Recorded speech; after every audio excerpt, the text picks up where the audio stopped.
Trauma Therapist Podcast, episode 434. All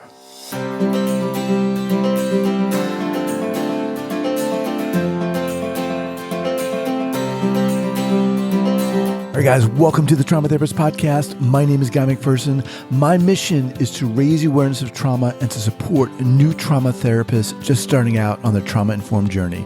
I do that through this podcast and my membership community, Trauma Therapist 2.0.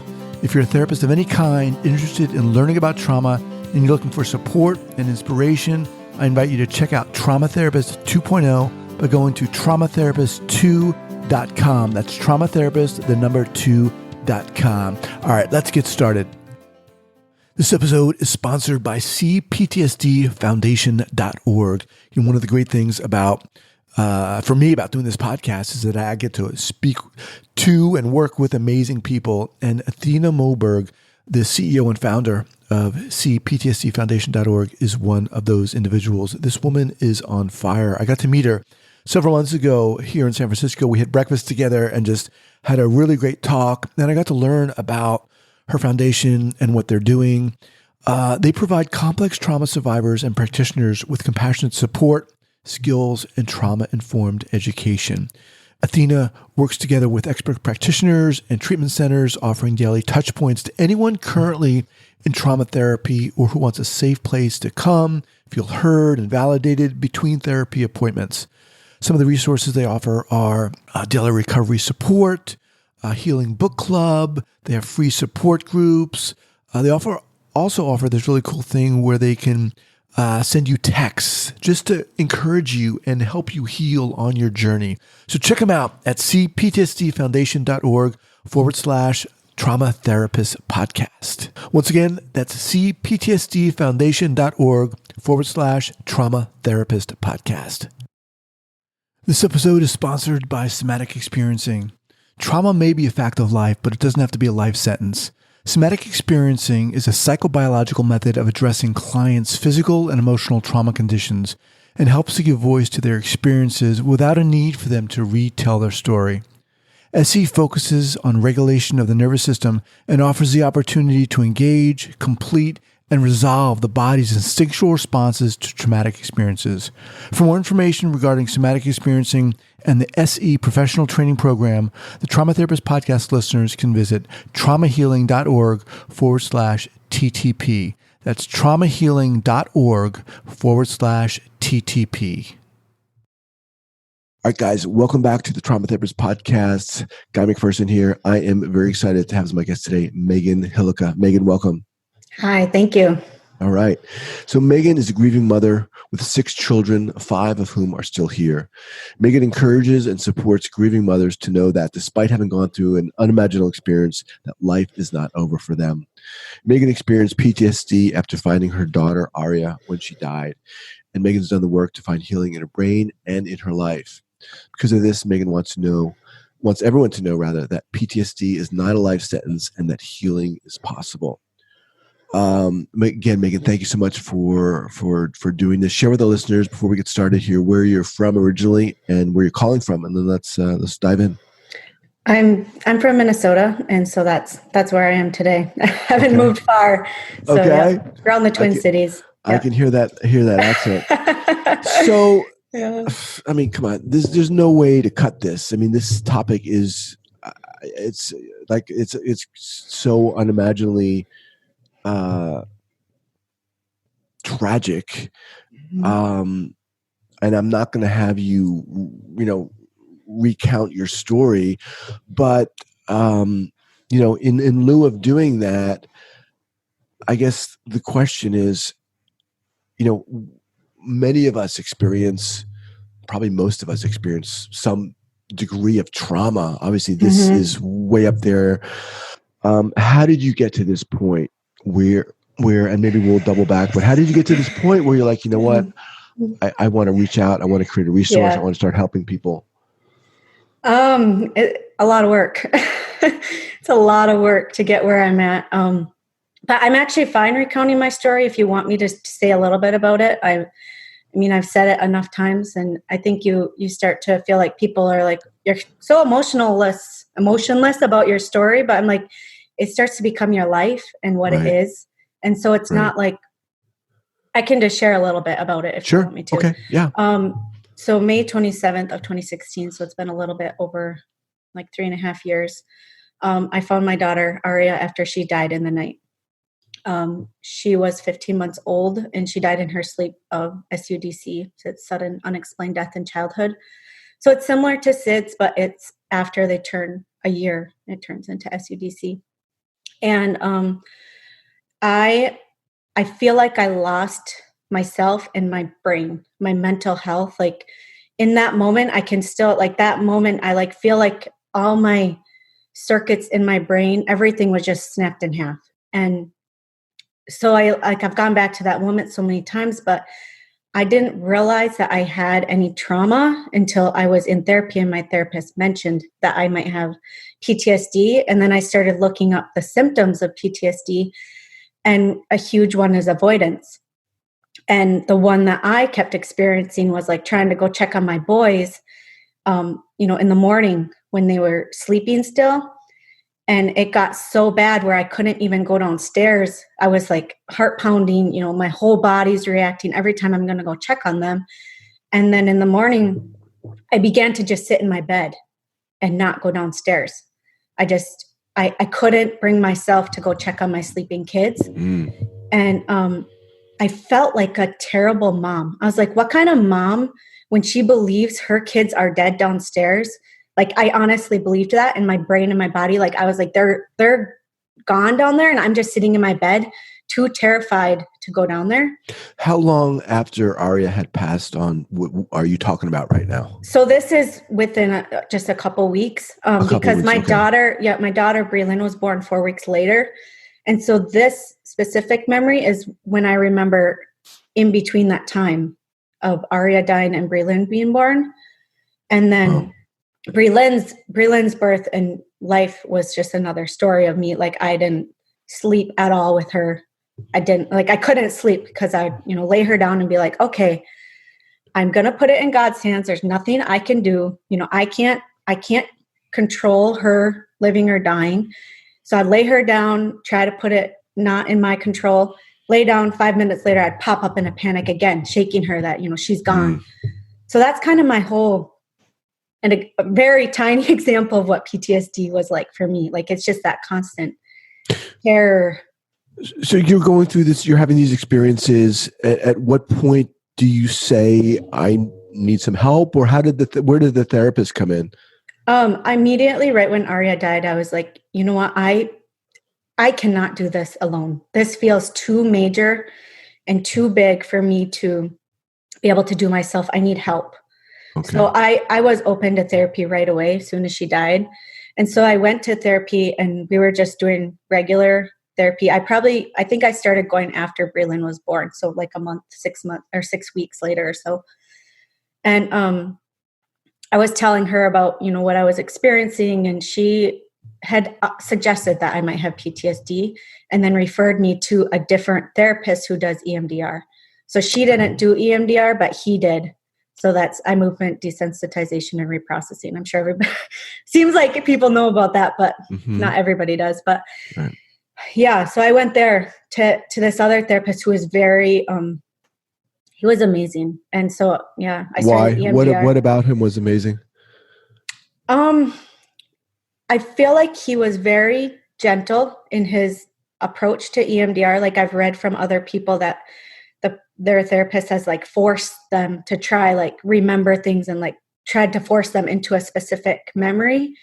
And he was very gentle and like, wherever your brain goes, let's go there. Like, I'm not going to tell you. He explained it a lot, like, where he doesn't know where we're going. I don't know where I'm going, but we're going to shine a flashlight in the dark. And we're just trying to shine around. It's like we're this new thing that we're trying to discover within my brain. And so it was very gentle. And then he always, every single time I left that office, I had hope. So when I was in the moment, like in his office was horrible. Like, I had so many, tears and bawling and like so much stress in my chest, and just like, I don't know why I'm here. I don't know why I'm doing this. This is horrible. And then every single time I left, I was calm, and like he always made sure we always went to like my calm place before we left and boxed it up. And so like when I left on my drive home, I was like, I got this. I can do this. I'm going to get better. I can do this. Like I had hope every single time. So I just am really thankful that he was my therapist. Wow. Yeah. Do you mind if I ask you, do you have a partner? Yeah, my husband. Okay. Yeah, Justin. Okay. So you guys are going through this whole process. I mean, yeah. It's so, I was, before we jumped on here, I was looking at your website, and just for the audience's information, Mega has a podcast as well. You talk about, which I think is an amazing resource. I was looking through some of the titles of your episodes, and I could just imagine how helpful this would be for a parent. I mean, this is, of course, a parent's worst nightmare. So, I mean, it just seems so, the questions I'm thinking about asking seem so trite. Really, they do, but... You can ask whatever you want. Thank I'm very open to anything. Thank you. Yeah. So let's talk, you said you began to leave, you began to have hope. Excuse me. So what did that look like? You leave the therapist's office, you get in the car, you're like, all right, I can do this. What goes on how do you deal? How does one deal? How did you deal? One of the biggest things for me was I was really motivated to get better. That was so I had like two different things, separate things, PTSD and grief. So I had a trauma, and then I was also grieving. And then my trauma was almost re-experienced every moment of the day because my trauma was sleep, and my kids have to sleep every single day. So I was re-experiencing my trauma over and over and over. But I think I knew that if I wanted to be the mom that I wanted to be, if I wanted to be able to, like, for example, it was quite a long time before my husband could leave me alone at home with the kids. If he were to go like on a work trip, I had to take all my kids and me and go to my mom and dad's. And I slept the night at my mom and dad's, and my mom checked on the kids all night because I couldn't look at them in the morning. So there's things that felt like my whole life was kind of like, like I couldn't be myself. I couldn't just go through my life on my own. I had to like, oh, my husband's leaving. Now I have to like figure out what I'm going to do because I can't be by myself. Right. I didn't want to live my life that way. I wanted to be able to be like the mom who can just take care of my kids, And so I think there was that driving motivation, obviously, to like learn how to live with this. And so I learned to sit with everything. That hope to me was like in my head, always looking for, how can I do this better? How can I get better? Like my therapist said that I always had like mini goals, like, be like 5 minutes. Okay, I want to leave Breland for 5 minutes and not check on her. And then once I get to 5 minutes, I'm like, okay, now I want to get to 15 minutes where I don't have to check on her in a panic. And then when I would get to 15 minutes, I was like, I can't believe I'm at 15 minutes. I want to get to 20 minutes. And sometimes I go back to 5 minutes and then I'd be mad. Like I'm going backwards, but he always said that we're always taking steps in the right direction. We're always healing. And sometimes we might feel like we're stepping backwards. But I think that just wanting to learn how to live again, and that my life, I was only 23, I think, when she died. And I'm like, is this all my life is? Am I going to live the rest of my life in this trauma where my body is just reacting to, my kids sleeping, and then where I'm feel broken because my daughter died? It's a horrible place. And I'm still grieving. I'm never going to be done grieving. But when you do the work and you sit with the emotions and you work at rebuilding those pathways in your brain, and like, it's I always feel like I was battling my mind. So like, it was so much work. And then when you do the work, you can find that hope.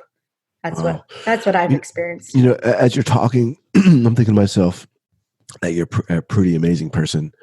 I mean, seriously, to go through that and to get to a point where you're like, you know what? I mean, this is living. I mean, I would think it would be living hell, and yet to have the wherewithal to say, you know, I want to be better. I got other kids. I want to, you know, and you go see a therapist and you start doing the work, and it's 5 minutes and just these little micro goals, if you will. Is there something that you can look back to in your life? I mean, because you were young. I mean, 23, my God. Is there something that you can look back to in your life that you think kind of gave you the strength? I mean, because not everybody's going to do that. You know, I don't really feel like that or I don't really know, because I felt before Aria died, I felt emotionally broken. Before she died, I felt like if anything happens to me, I'm going to shatter. Like, I felt very insecure. I felt very, in many ways of my life, I was very, I don't even know how to describe it, but to the basis, I felt emotionally broken, where I didn't think I would have the strength. You don't really feel strong in those moments, because in your brain, or in my brain, I felt like this is what I have to do. That was just my deep feeling, was like, I don't have a choice. I have to go to therapy because I need the help. Right. I don't have a choice. I have to do this because I want to get better. And my therapist did remind me that, you know what? You do have a choice, and you are choosing to come here. He has other clients who chose to go gamble away their houses. Well, that's what I'm kind of talking about, you know, and I know everything's not black and white, and oftentimes it's not easy to say, oh, yes, you know, my father taught me this, but I'm just curious. But it's interesting to note that even before this happened, you said you were emotionally broken. That's what That's what I felt like. And I think that this trial of losing Aria, it is obviously the most difficult thing I've ever experienced, and I don't wish it on anybody, but I feel like I've learned, it's forced me to take care of myself. It's forced me to start to look inward of myself and do the work and take care of myself and learn coping skills, coping mechanisms, learning how to deal with anxiety, and learning so much about how trauma and all of our life is stored in our body and everything. It's just like, I feel like it's opened up a whole new world to me. And I don't think I would have even taken those steps if I hadn't experienced this trauma and loss. So I don't know. I don't know if there's anything in my life that has taught me that. I just think felt broken, and now I feel a lot more emotionally stronger because I've done the work. Because I've learned what feelings are and emotions are, and I've learned to notice in my body what I'm experiencing. You said that the therapist who was practicing EMDR was amazing. I just kind of want to go back to that. You know, obviously people who are listening to this are therapists with all different levels of experience, students, et cetera. Talk a little bit more about what helped you with that therapist. You said the therapist was gentle. I liked your image of, it sounded like, you know, he said, you know, we're both going to be shining this flashlight and discovering. Talk more about what helped and what you appreciated. I mean, that type of stuff, I think, along with everything else you're saying, is going to be helpful for our listeners. Yeah, I feel like almost like so many things what he said were like exactly what I needed to hear. And since I'm a person of faith, so I was like, I feel like God gave him words to like speak to me, because so many things, and I don't even think he was, what do you say, focused in grief. Like that wasn't his expertise or like what he focused on, but he did EMDR with trauma. So, but he still was very good in so much of that. But I feel like so we did a lot of like going into my past and like allowing me to experience in my body. So like he would be like, okay, now I want you to, like our first session was just like starting out, like trying to, whatever feeling comes up, try to just let your brain go to your past as far back as you can remember when you first felt that feeling. in your body. And so we did a lot of exploring, I feel like that, like into my past. And there was two situations that came up in my therapy session that I didn't realize even had traumatized me a little bit. Like I didn't feel like they left me traumatized that I noticed, but in those moments I was like, yeah, I did feel that at that time. One I had almost drowned and one my mom had a seizure. So both of them are big things, but I didn't like, I kind of just moved on, from them, but we just did so much exploring. And then he did a lot of like asking me one thing really quickly. A lot of people with EMDR do like the eyes moving, and we did buzzers in my hands.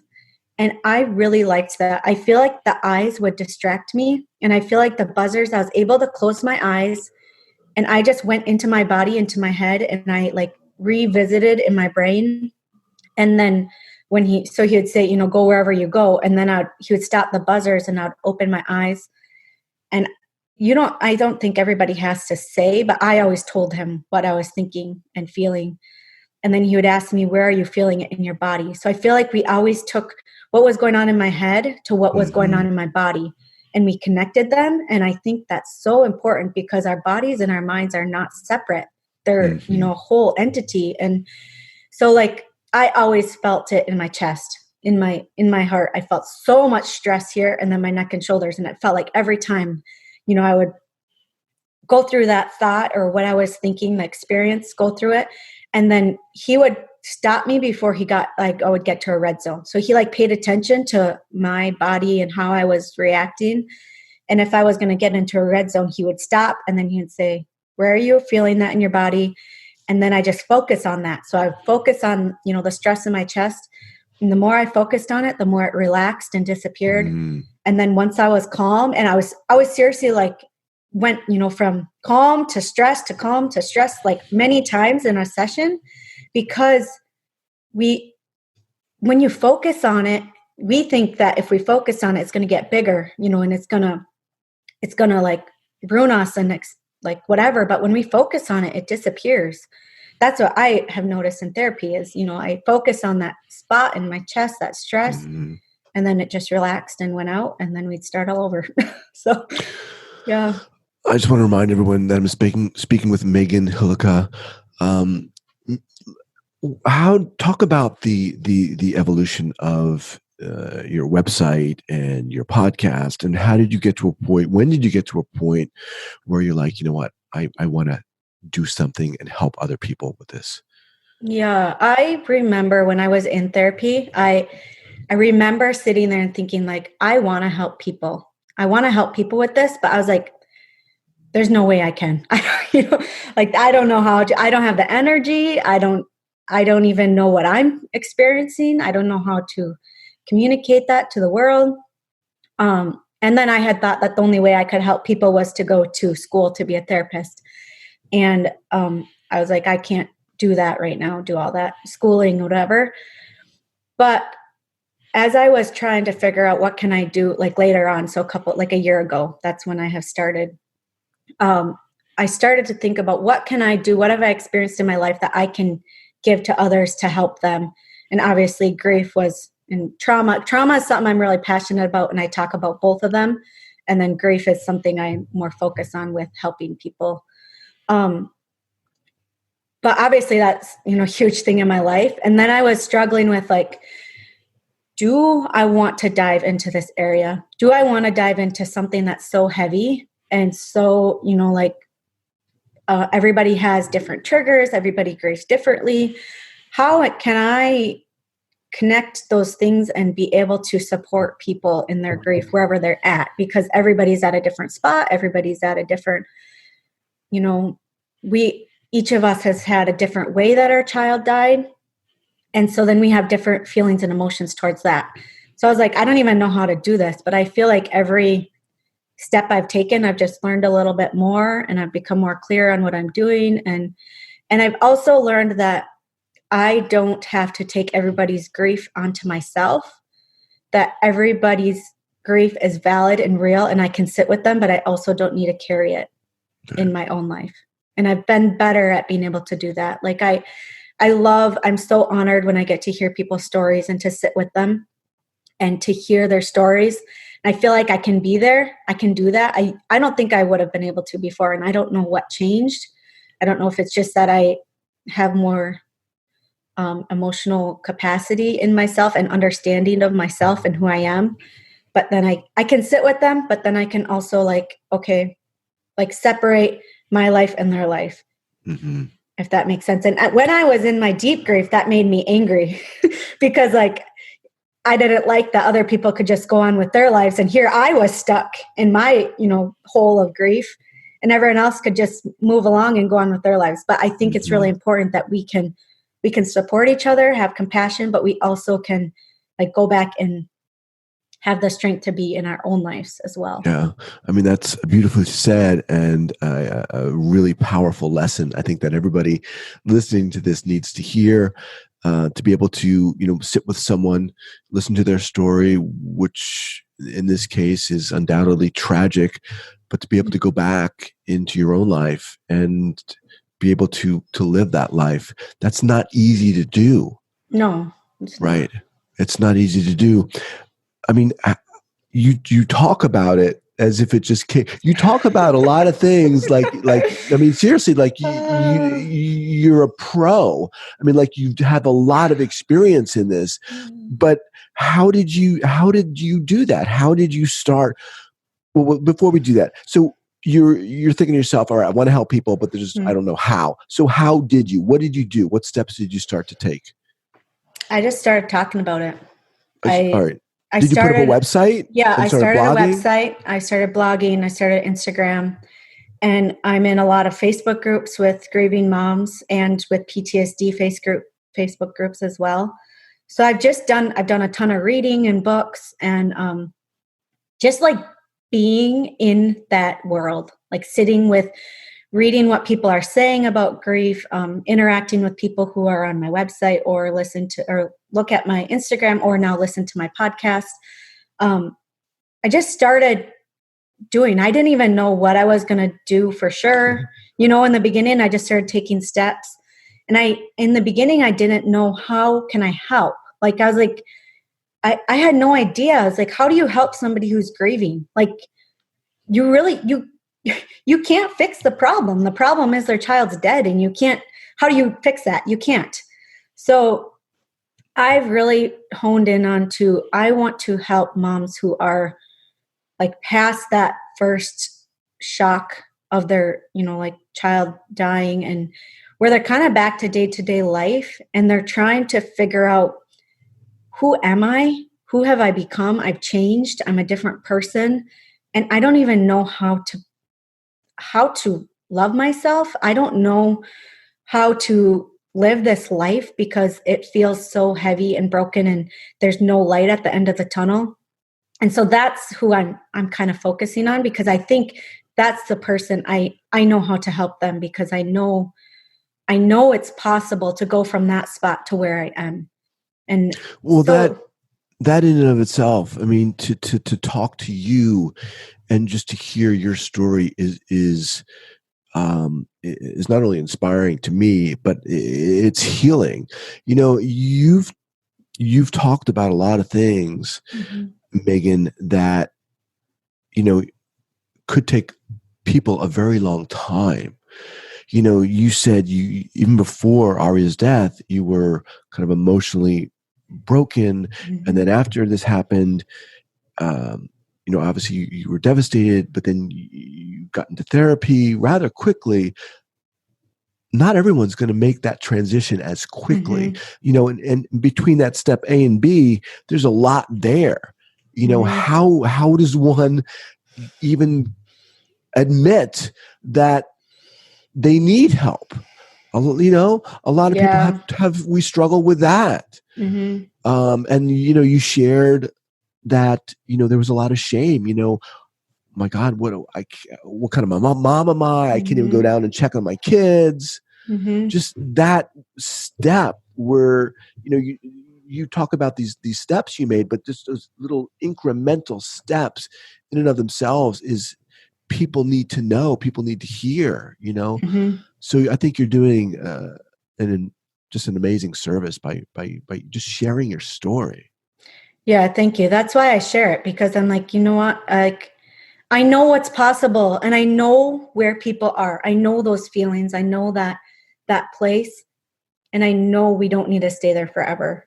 I know we can have a beautiful life even though something horrible has happened. And so I just want people to know that. I want people to know that if you have PTSD, you're not broken, and it's not a life sentence. I know if your child dies, you'll grieve for the rest of your life. But if you do the grief work and you do the work, then you can still have a beautiful life. It doesn't mean you're forgetting your child. Healing doesn't mean you're moving on or you're forgetting them, but it means that you blended grief into part of who you are. And it's allowing grief to be there along with happiness. It's allowing even, my triggers that I still have, I'm constantly still working at them. I'm still like, I feel really blessed to be where I'm at. But I still have a little, like moments where I'd be like worried about my kids in their sleep, but it's nothing like I can live, I can function. I'm every day, I can be by myself with my kids. So it's just, I don't know, I want people to know what's possible. And there's a great quote. So we were saying about the time, it takes some people a long time. And I think people always say that, like, grieve in whatever way you want. And we all take our own time in grief, which is true. But if I can encourage somebody to dive into their grief faster, like not that they're going faster through their grief, but to dive into doing the work of their grief faster rather than waiting 10 years to grieve, that heavy grief, or to deal with the trauma, their quality of life can be so much better if they start sooner rather than 10 years down the road, like, oh my goodness, this is not going away and I am tired of living this way, so now I'm going to do something about it. Right. I would rather support people sooner in their grief journey or trauma journey that they can heal. And there's this quote that time doesn't matter. The amount of time that passes doesn't matter. Time passes no matter what, but it's what we do with the time that we have that matters. So each person has to decide for themselves if they're going to do the work and if they're going to get help. And I can't convince anybody to do something. They have to decide for themselves.